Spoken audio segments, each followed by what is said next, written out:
Hello my friends, it's Adrian Salvucci from Buenos Aires, Argentina. Today is the 26th of July of 2010 and I would like to briefly address the terrible subject of the bombings in Norway last Friday, 22nd July.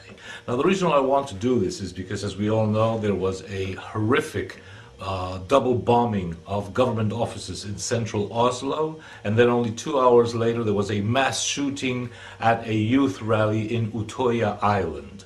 Allegedly, according to the authorities, this was perpetrated by a lone gunman, a nut by the name of Anders Behring Breivik, who apparently just put the two bombs and then went dashing off to Utøya Island and carried out the mass killings of about 80 people. Now, the thing that I've noticed, and I think it has to be brought to everybody's attention, is that the mainstream Western media are doing an all-out effort to put the attention elsewhere where it doesn't belong. First, they started saying that this was probably an Islamic attack because they know very well that thanks to their psychological warfare, Islamic means terrorist, and it's very easy in the collective mind to associate terrorism with Islamic fundamentalism. But then they had to backtrack because Mr. Breivik, instead of being a swarthy, black-bearded Muslim, happens to be a blonde, blue-eyed, feminine-looking Aryan, a Norwegian.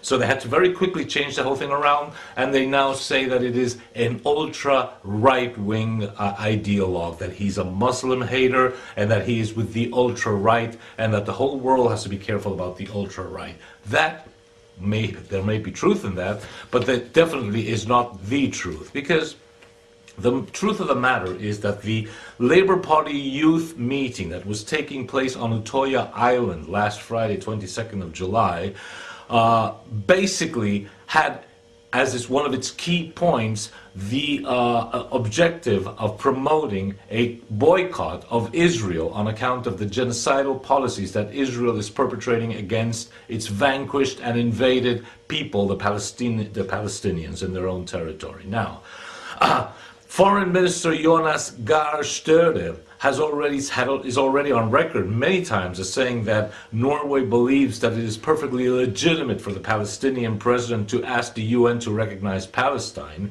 and he has stated that the Israeli occupation of Palestine must end and that the wall that was erected by Israel to fence off the Palestinians must be brought down. It is a wall of shame, even more so than the Berlin Wall.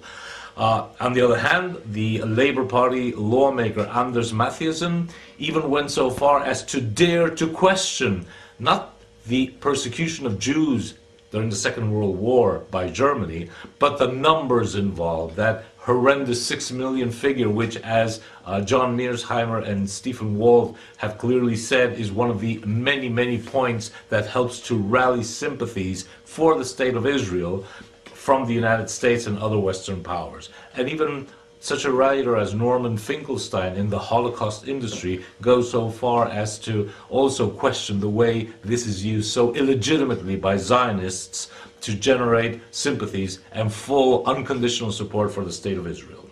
In turn, the Labour Youth Movement leader Eskil Pedersen said that it is time for stronger measures against Israel. So clearly what we see is a total media blackout regarding the fact that this terrorist attack has ultra-right-wing Zionist roots, and it is there that we have to search for them. And the Norwegian government, at least the Labour government, has been very, very consistent in this sense. In January of 2006, the finance minister Kristin Halvorsen supported the idea of boycott, disinvestment and sanctions against the State of Israel. On the 23rd of August of 2010, the Norway Oil Fund withdrew investments in the Israeli construction company Danya Sebus because of these political policies of Israel against the Palestinians. In June 2010, the Ministry of Education also requested a boycott against Israeli weapons firms because of these very policies. So we have to understand that there is probably a Zionist root behind Mr.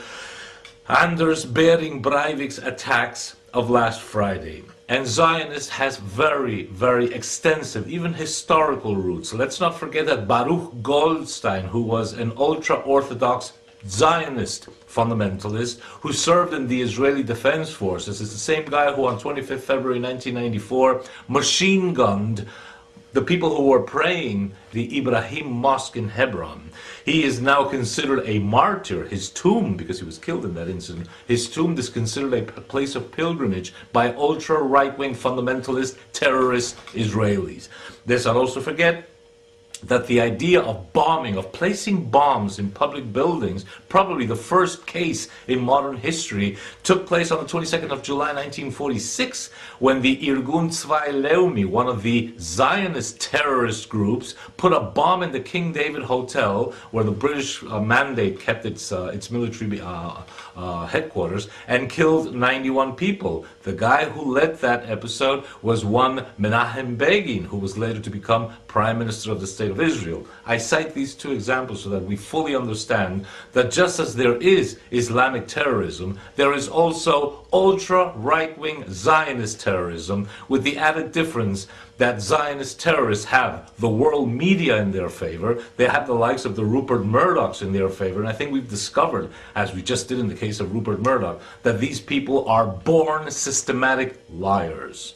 So it's a very great shame that the global mainstream media are not calling things by their proper name. We have to make it very clear that what is probably behind the terrible incidents in Norway of 22nd July, and notably the Utøya Island shootings, is intimately linked to Zionist ultra-right-wing terrorism. They might want to make you think that it was one lone nut, but there was obviously a very, very carefully planned and supported, logistically supported action that supported this guy, even though he's the one who might end up in jail. Otherwise, how can somebody blow up government buildings in Oslo and 2 hours later run off to an island 19 kilometers away, Utøya Island, and gun down 80 people? This guy would have to be Rambo, and from the queer looks of him, he doesn't really look like a Rambo to me. So let's stay on the alert. Thank you.